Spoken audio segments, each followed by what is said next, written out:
हमारी सरकार को किसानों के मसीहा चौधरी चरण सिंह जी को भारत रत्न देने का सौभाग्य मिला।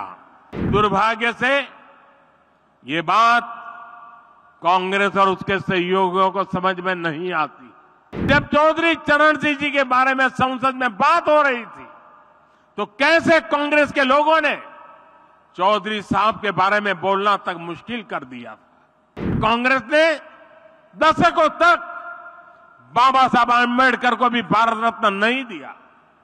कांग्रेस गरीब, दलित, पिछड़े, किसान, मजदूर का सम्मान करना ही नहीं चाहती।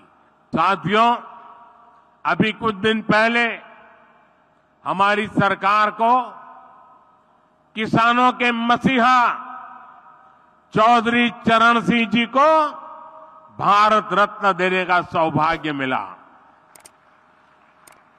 उत्तर प्रदेश की धरती के बेटे चौधरी साहब का सम्मान करना देश के करोड़ों मजदूर, देश के करोड़ों किसानों का सम्मान है। लेकिन दुर्भाग्य से ये बात कांग्रेस और उसके सहयोगियों को समझ में नहीं आती।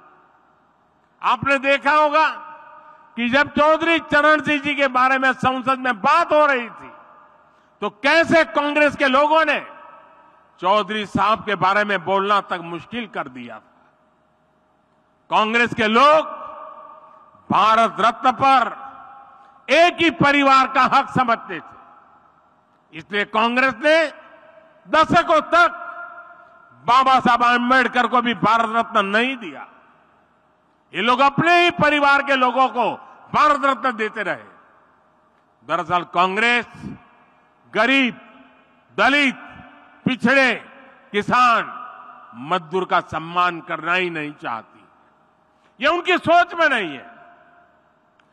चौधरी चरण सिंह जी के जीवन काल में भी कांग्रेस ने उनसे सौदेबाजी की बहुत कोशिश की थी।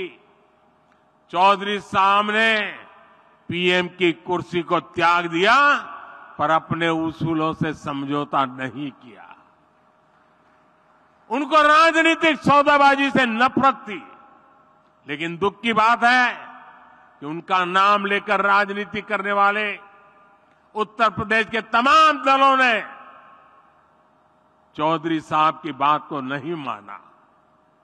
चौधरी साहब ने छोटे किसानों के लिए जो किया वो पूरा देश कभी नहीं भूल सकता।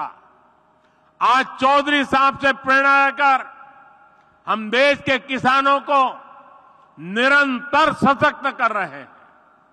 साथियों, हम देश की खेती को एक नए रास्ते पर ले जाने के लिए किसानों को मदद दे रहे हैं, प्रोत्साहन दे रहे हैं। प्राकृतिक खेती और मिलेट पर फोकस के पीछे भी यही ध्येय है।